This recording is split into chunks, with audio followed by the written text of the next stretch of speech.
Shalom. Firman Tuhan pada hari ini di hari yang ke-340 diambil dari kitab Yesaya pasal 41 ayat yang ke-10.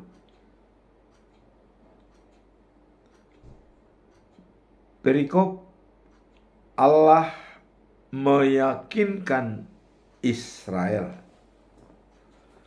dengan ayat inti pada hari ini adalah janganlah takut sebab aku menyertai engkau. Jangan bimbang sebab aku ini Allahmu. Aku akan meneguhkan, bahkan akan menolong engkau. Aku akan memegang engkau dengan tangan kananku yang membawa kemenangan. Itulah ayat inti daripada Yesaya pasal 41 ayat yang ke-10. Kemudian bacaan pagi diambil dari Injil Matius pasal 24 ayat 29 sampai dengan 36.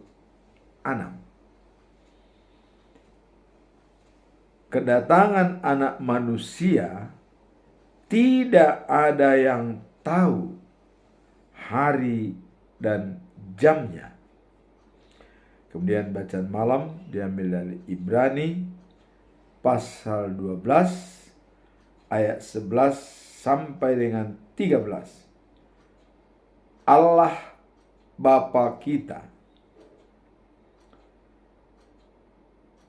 petunjuk dan peringatan dari Allah. Kemudian sebelum kita masuk dalam perikop hari ini, kita tetap masuk dalam pedoman selama bulan Desember. Itu harus selalu kita kumandangkan adalah dengan topik kenakanlah perlengkapan senjata terang. Senjata terang itu apa? Nanti kita lihat. Kemudian dijabarkan dalam Yohanes pasal 1 ayat yang ke-9.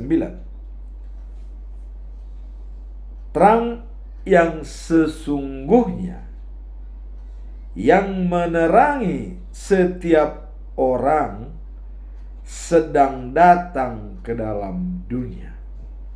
Jadi ini memang bulan Desember ya, detik-detik kelahiran Tuhan Yesus ke dunia ini ya, sebagai anugerah dari Tuhan Allah untuk membebaskan atau melindungi umat manusia supaya bisa beroleh hidup yang kekal.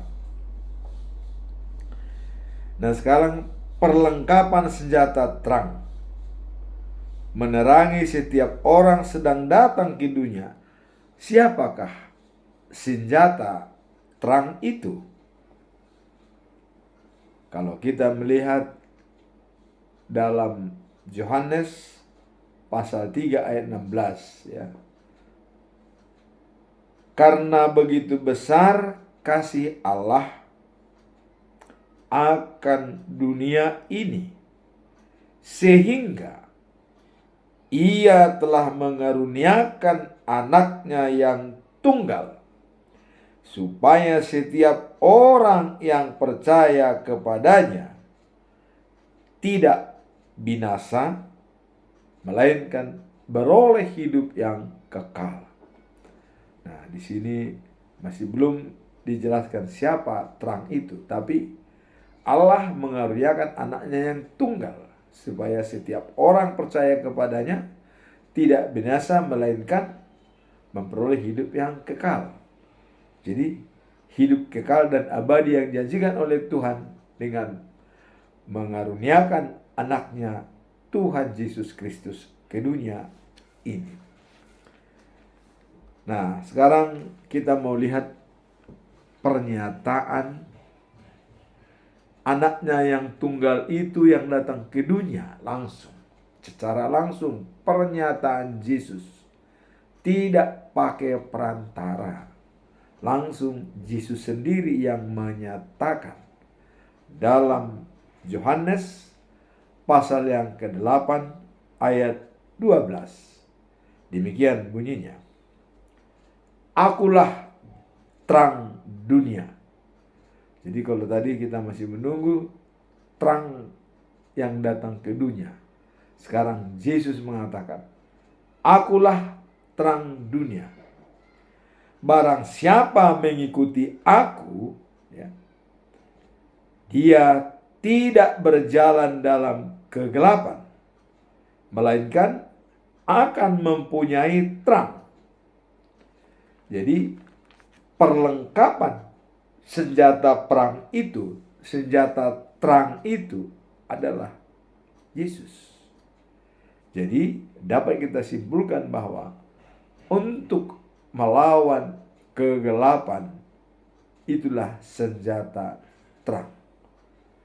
Kegelapan dalam arti yang sesungguhnya adalah menyembah berhala, melakukan pekerjaan yang tidak sesuai dengan firman Tuhan, atau yang selalu berafiliasi dengan iblis. Itulah yang dikatakan dalam kegelapan. Nah, sehingga dengan kedatangan Yesus mengaku sebagai terang, apabila kita mengikuti Dia, maka kegelapan akan dihancurkan dan menjadi hidup yang kekal. Setelah kita melihat bahwa Yesus adalah terang yang bisa menerangi segala-galanya, kemudian apa kelanjutan dari terang? Adalah hidup sejati, kekal dan abadi. Hidup sejati itu dijabarkan di dalam Yohanes pasal 6 ayat 35. Dikatakan demikian. Akulah roti hidup. Jadi kalau dikatakan roti, biasanya roti yang dimakan untuk makanan dan menghidupi orang. Tapi sekarang Yesus mengatakan, akulah roti hidup. Jadi roti yang hidup itu bukan roti yang dibuat dari gandum itu yang bisa dimakan, tapi dikatakan akulah roti hidup. Ini adalah hubungan emosional secara spiritual. Nah, kemudian dikatakan oleh Yesus, datang kepadaku tidak akan lapar lagi. Jadi begitu kita datang kepada Yesus, kebutuhan primer dalam hidup ini terpenuhi, yaitu tidak akan lapar lagi. Tidak akan lapar lagi, berguna bagi jasmani, berguna bagi rohani. Tapi yang diutamakan adalah rohani kita. Dari jiwa kita juga tidak akan kelaparan lagi. Nah, kemudian yang kedua dikatakan, percaya kepada saya. Jadi datang kepada Yesus tidak lapar, percaya kepadanya tidak haus. Jadi kedua hal pokok inilah merupakan makanan utama pada manusia. Makanan dan minuman. Kalau makanan dan minuman tidak tersuplai selama 1 bulan, mungkin kita terjadi dehidrasi. Kalau sudah dehidrasi, berarti kematian mengancam. Tidak makan, ini juga kematian mengancam. Tapi Yesus mengatakan, akulah roti hidup. Jadi Yesus adalah merupakan roti yang memberikan kehidupan. Kehidupan yang mana? Yaitu adalah kekal dan abadi. Spiritualitas kita, rohani kita akan dihidupkan oleh Yesus. Nah, kemudian di sini telah dipenuhi dengan makan dan minum, yaitu kebutuhan jasmani kalau dalam diri manusia. Tapi di sini dikatakan kebutuhan untuk rohani supaya dia hidup kekal dan abadi. Nah, kemudian ada lagi yang mengatakan kalau Yesus itu adalah terang. Dia juga mengatakan lagi di dalam Yohanes pasal 14 ayat 6. Nah, ini dinyatakan oleh Yesus karena adanya pertanyaan-pertanyaan daripada murid-muridnya. Mau pergi kemana Bapa? Karena Yesus waktu itu mengatakan, aku akan pergi ke Bapa. Lantas mereka mengatakan, mau pergi kemana? Murid-muridnya. Dan bagaimana jalan ke sana? Ini pertanyaan daripada murid-murid Yesus, terutama Thomas, ya. Datang Yesus mengatakan, akulah jalan, ya, kebenaran dan hidup. Tanpa melalui aku, tidak ada yang sampai kepada Bapa. Jadi jangan coba-coba mengambil jalan tanpa melalui Yesus bisa berhubungan dengan Allah. Kalaupun itu mengatakan bisa berhubungan dengan dia, ya, itu adalah zaman waktu Yesus belum hadir. Artinya kalau orang Israel, ya, pada saat sejarah keluarnya bangsa Israel dari tanah Mesir menuju tanah Kanaan, di situ Yesus belum lahir. Memang hubungan Allah dengan manusia itu sangat-sangat erat. Tapi sekarang setelah Yesus datang ke dunia, merupakan anak kesayangan daripada Allah, tentu kita dikatakan harus melalui dia.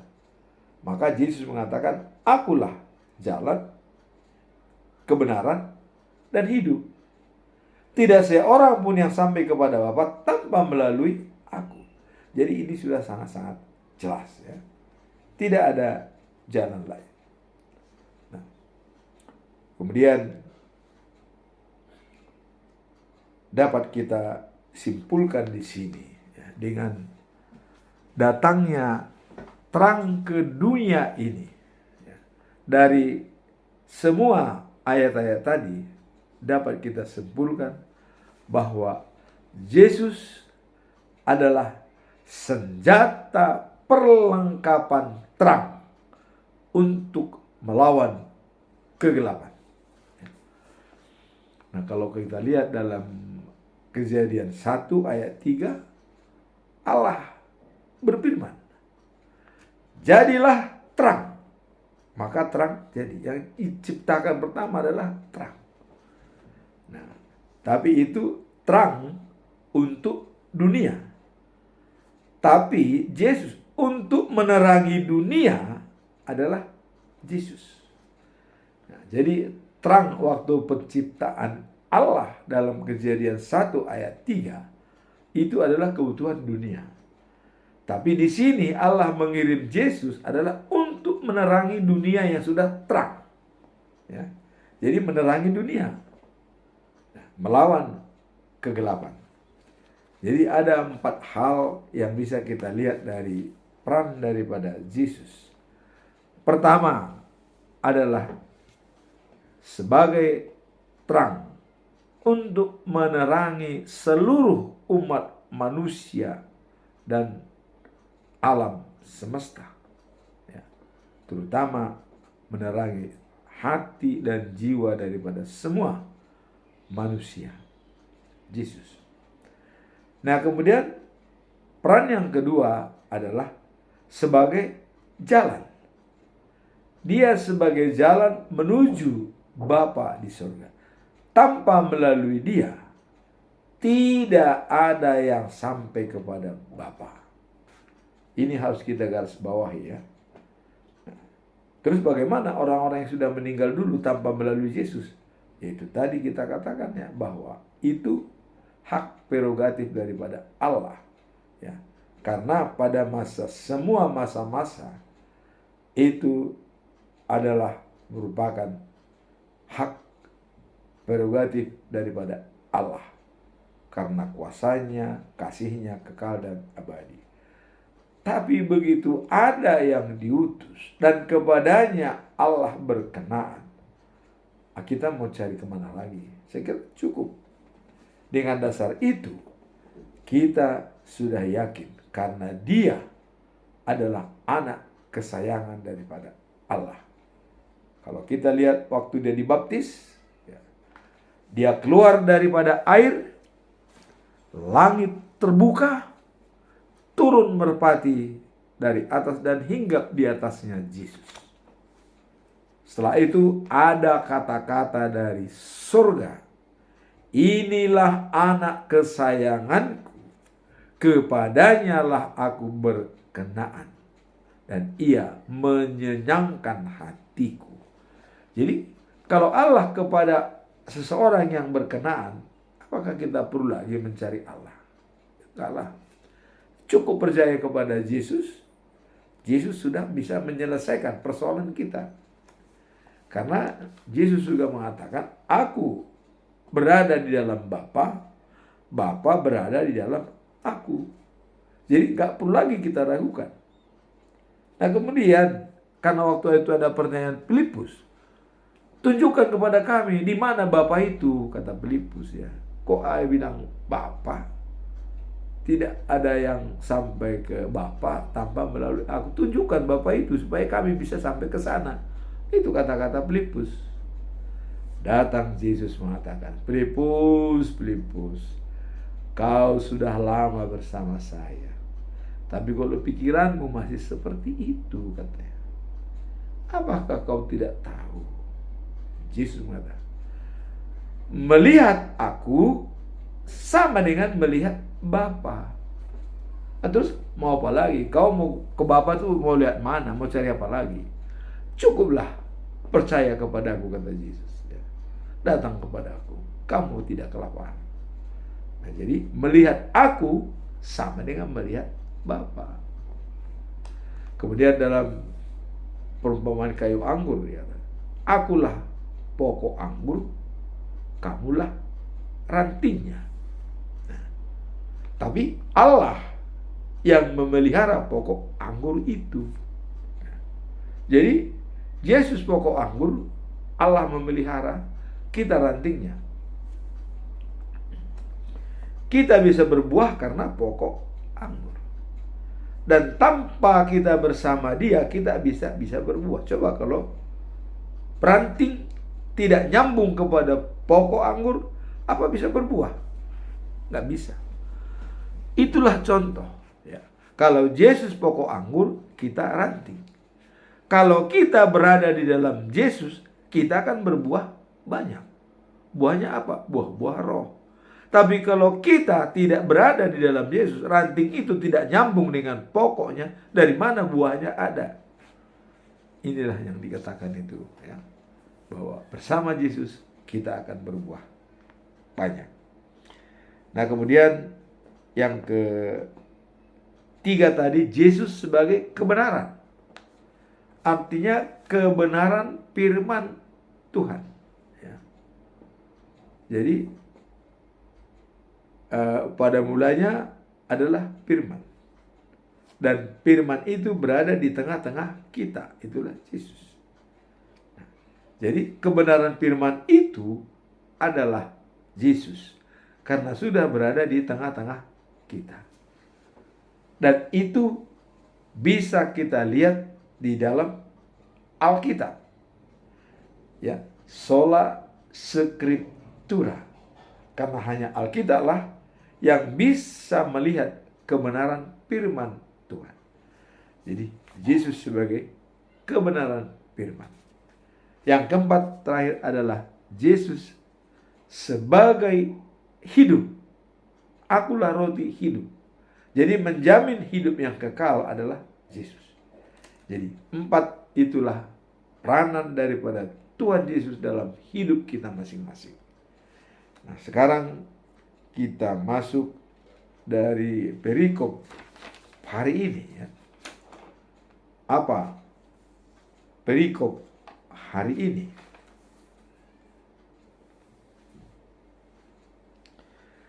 Kalau kita lihat perikop hari ini ya, Yesaya pasal 41 ayat 10, Allah meyakinkan Israel. Apa pesan moral dan makna dari ayat ini? Dikatakan, jangan takut, sebab aku ya menyertai engkau. Jangan takut, saya menyertai engkau. Kemudian dikatakan, ya, jangan bimbang, ya. Aku ini Allahmu. Jadi jangan bimbang kamu dalam hidupmu, karena aku adalah Allahmu yang mencipta segala-galanya. Tidak ada keraguan padamu. Jangan ada keraguan lagi. Jangan bimbang. Aku adalah Allahmu, kata Allah. Nah, kemudian yang ketiga ya. Aku meneguhkan. Meneguhkan artinya membuat kita bisa berdiri kokoh. Dikuatkan oleh Allah. Nah, kemudian aku akan menolong engkau. Menolong engkau dengan memegang tangan kananmu.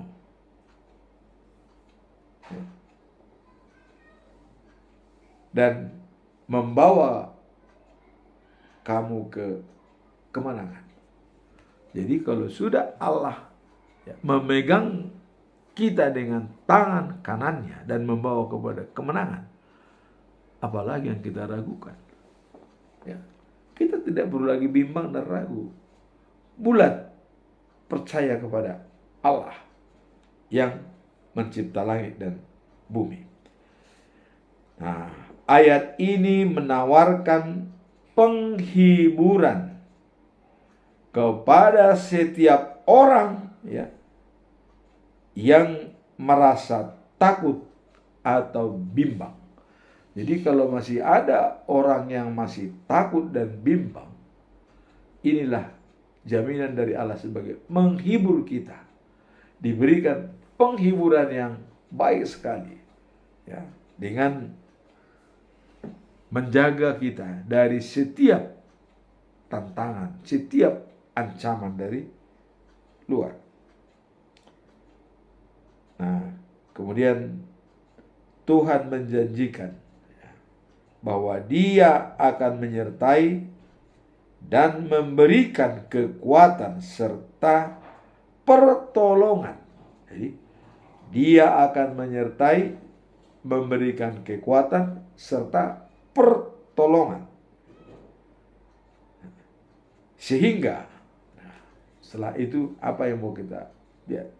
Sehingga kita tidak perlu merasa sendirian dalam menghadapi tantangan hidup.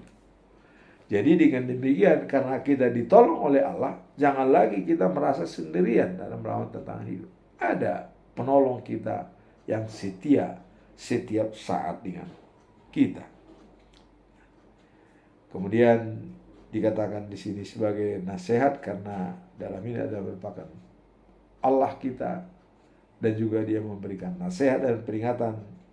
Maka nasihatnya adalah, jangan janji ini ya relevan dalam kehidupan kita sehari-hari. terutama dalam masa-masa ketidakpastian. Jadi sangat relevan dengan kehidupan kita sehari-hari, terutama dalam menghadapi ketidakpastian. Yang pasti itu adalah bagi Tuhan.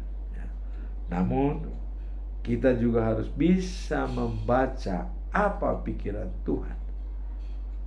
Kita bisa merasakan dari tindakan Tuhan terhadap kita dengan kondisi tubuh kita dan segala kesehatan kita.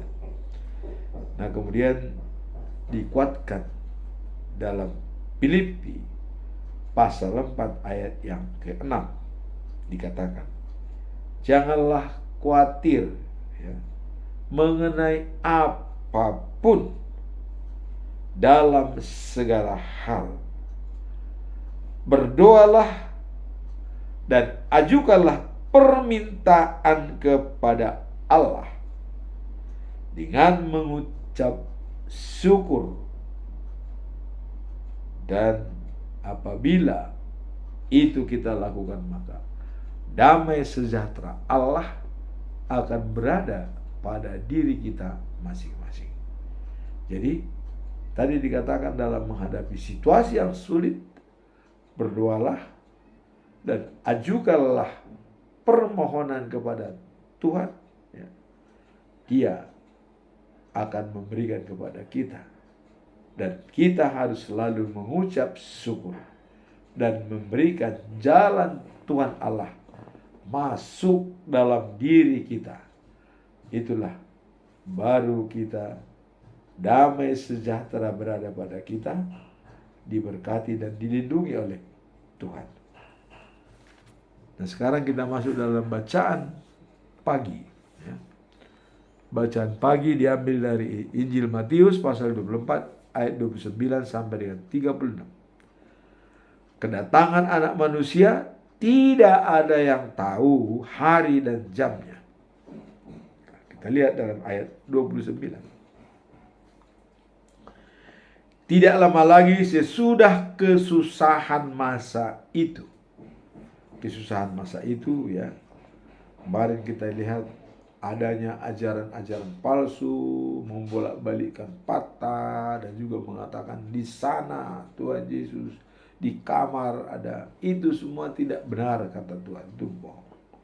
Nah, setelah melihat kejadian atau seperti penindasan dan penekanan dan pembunuhan tersebut, nah, maka dalam hal ini tidak lama lagi sesudah kesusahan masa itu, apa yang terjadi? Matahari akan menjadi gelap. Coba, kalau matahari sudah menjadi gelap, apa yang bisa kita kerjakan? Nggak ada. Nggak ada. Sulit kita bergerak karena sudah gelap gulita keseluruhannya, di dalam, di luar. Sudah menyatu kegelapan itu bagi semua. Nah, kemudian dikatakan bulan tidak lagi bercahaya. Jadi sudah hitam. Tidak ada cahaya dari bulan. Tidak ada lagi. Nah, kemudian dikatakan bintang-bintang akan jatuh dari langit. Bintang-bintang itu berjatuhan dari langit, tidak tahan lagi dia di langit, dia harus jatuh semua. Nah, kemudian para pengusaha jagat raya ini akan menjadi kacau balau. Jadi semua pemimpin-pemimpin dunia ini mereka kacau balau. Kalau hari itu sudah datang, yang dikatakan tadi bahwa kita sabar menunggunya. Nah, dengan kacau balau, kemudian dalam pasal 30 dikatakan sesudah itu tanda Anak Manusia akan kelihatan di langit. Jadi setelah masa-masa sulit tadi, dengan memisahkan orang-orang, dan dengan adanya penghakiman, dan orang yang tidak percaya itu dipisah, orang percaya itu masuk ke satu tempat. Nah, di sini dikatakan sesudah itu tanda anak manusia akan kelihatan di langit. Jadi kelihatan di langit, ya, tanda bahwa Yesus datang. Nah, dan pada waktu itu semua bangsa di bumi akan menangis. Kenapa semua bangsa menangis? Ya karena kesedihan tadi, ya. Ya.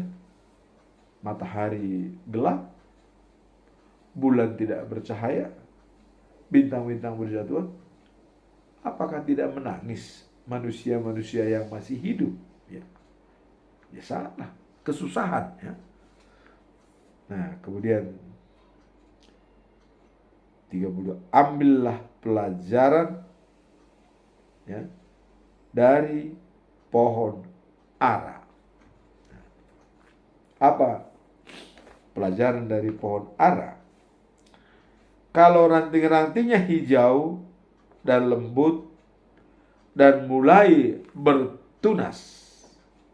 Jadi kalau pohon ara itu sudah mulai lembut dan bertunas, itu pertanda, ya, kalian tahu bahwa musim panas sudah dekat.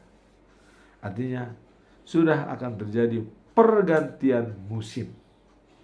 Musim panas sudah dekat. Nah, kemudian dalam ayat 34 dikatakan, ketahuilah hal-hal itu akan terjadi sebelum orang-orang hidup sekarang ini mati semuanya. Jadi pada kedatangan Yesus yang kedua kalinya masih ada manusia yang masih hidup, ya, sehingga harus diperbarui oleh Tuhan. Jadi tidak hanya yang mati, masih ada manusia yang masih hidup pada waktu kedatangan itu, ya. Nah, kemudian begitu juga kalau kalian melihat hal-hal itu terjadi, kalian tahu bahwa waktunya sudah dekat sekali. Jadi dengan adanya tanda-tanda tersebut, itulah menandakan bahwa waktunya tidak akan lama lagi, sudah dekat. Boleh dikatakan hitungan jam mungkin, ya, begitu melihat tanda-tanda tersebut. Nah, kemudian ketahuilah hal itu akan terjadi sebelum orang-orang hidup sekarang ini mati semuanya. Jadi hal itu terjadi bahwa pada saat manusia belum mati semuanya, itu pasti datang seperti itu. Nah, kemudian langit dan bumi akan lenyap, hilang, tidak kelihatan kemana lagi itu langit dan bumi, ya. Tetapi perkataanku tetap selama-lamanya. Wah, ini apakah perkataan itu yang dikatakan tetap selama-lamanya? Dalam kitab Yeremia pasal 31 ayat 33, ya, itu dikatakan kepada Yeremia, ya, dikatakan, inilah perjanjian baru yang akan kubuat dengan umat Israel di seluruh dunia. Jadi perjanjian baru ini bukan hanya untuk umat Israel, tapi juga di seluruh umat manusia di dunia apabila peduli dan care pada hal yang tersebut di atas. Nah, apa kata-kata daripada bahwa perkataan itu tetap selama-lamanya? Jadi dikatakan di sini adalah hukum-hukumku akan kutaruh di dalam batin mereka. Jadi hukum-hukum Tuhan itu akan ditaruh dalam batin orang tersebut. Kemudian, ya, kutulis pada hatinya. Jadi semacam barang, ya. Ini ditaruh dalam batin, ya, batin kita, dan kemudian ditulis dalam hati kita. Jadi kalau sudah ditulis dalam hati kita, itu mendatangkan bahwa hati kita itu dihargai, ya, sebagai hal yang berharga. Jadi ditulis dalam hati kita. Dan kita juga mencintai Tuhan ada dari 4 hal. Dari segenap hatimu, dari segenap jiwamu, dari segenap akal budimu, dan dari segenap kekuatanmu. Jadi totalitas. Ya. Nah, kalau di sini tadi katakan kutaruh dalam hati, hati yang paling dalam, ya, artinya. Kalau sudah ditaruh pada hati, itu tidak ada lagi yang melewati hati apapun yang mau disampaikan. Dia sudah merupakan mandiri, ya. Hati ditaruh di dalam hati kita. Itu menandakan begitu hebatnya hubungan Tuhan dengan manusia. Karena manusia kehidupannya dihembuskan dari hidung, sehingga berada di dalam diri kita untuk menggerakkan jantung, paru-paru, dan juga semua perangkat-perangkat yang ada di dalam tubuh kita. Nah, kemudian kapankah perkataan itu, ya, ditaruh dalam batin, ya, dan ditulis dalam hati kita? Kapan itu terjadi, dilakukan? Nah, jadi ditulis dalam hati kita, ya, perkataan Tuhan ditaruh dalam batin dan ditulis dalam hati kita. Itu terjadi ada 3 tahap. Ya. Mungkin bagi orang yang tidak masuk pada tahap 2 dan tahap 3, pakailah tahap yang 1. Ya, karena tahap yang 1 itu adalah pendewasaan iman. Supaya dia siap menerima tantangan, siap menghadapi segala-galanya, siap menghadapi keluarga. Itulah dikatakan pada waktu perkataan itu ditulis dan ditaruh di dalam batin kita. Nah, itu dikatakan pendewasaan iman pada waktu sidi atau makatindakon haporseaon, pernyataan kita tentang iman kepada Tuhan.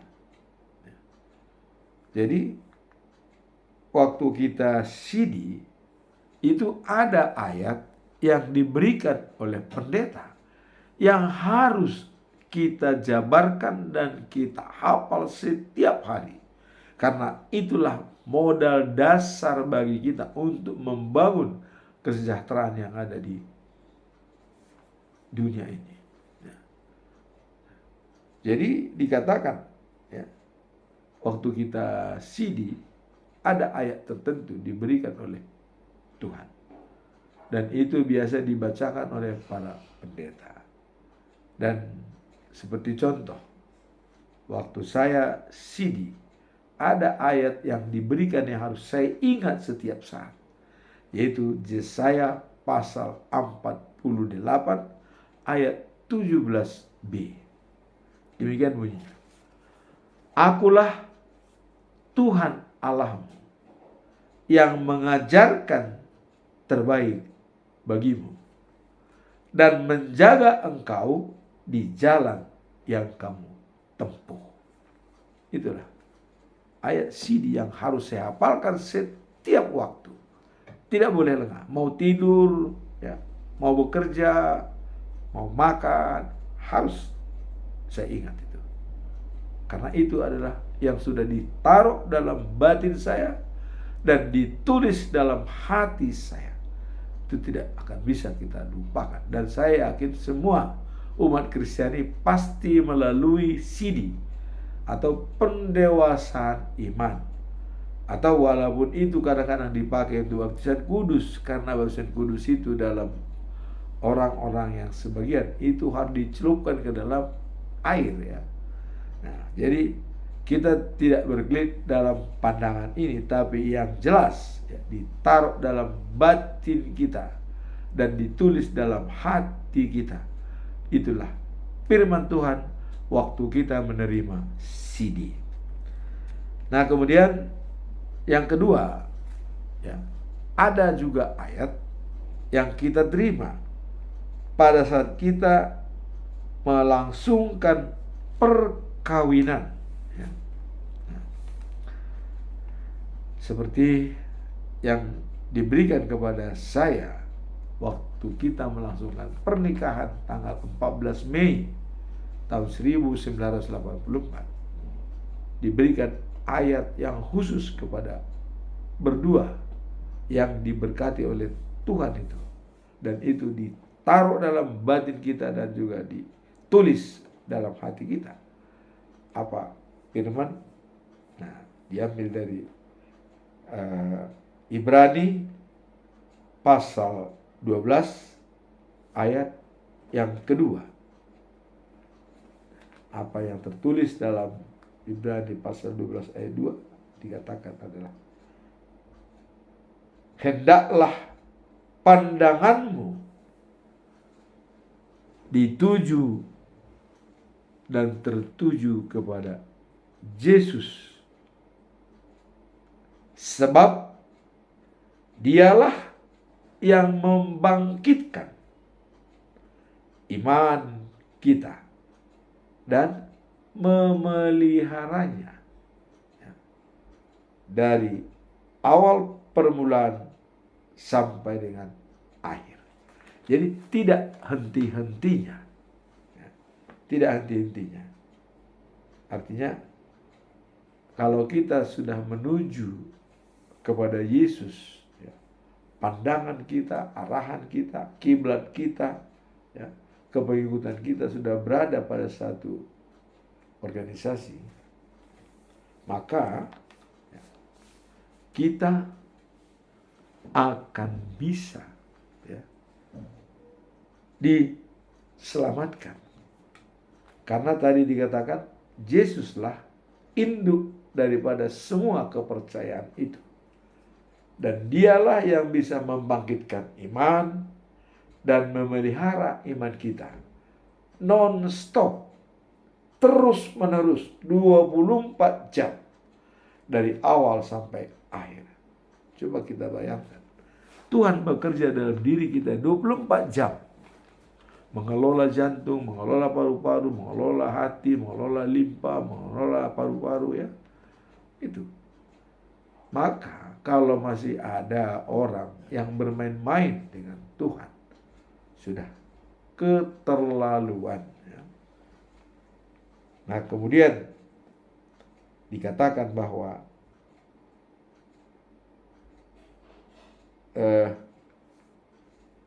Yesus induk atau pusat daripada kepercayaan itu pada waktu kita melangsungkan perkawinan.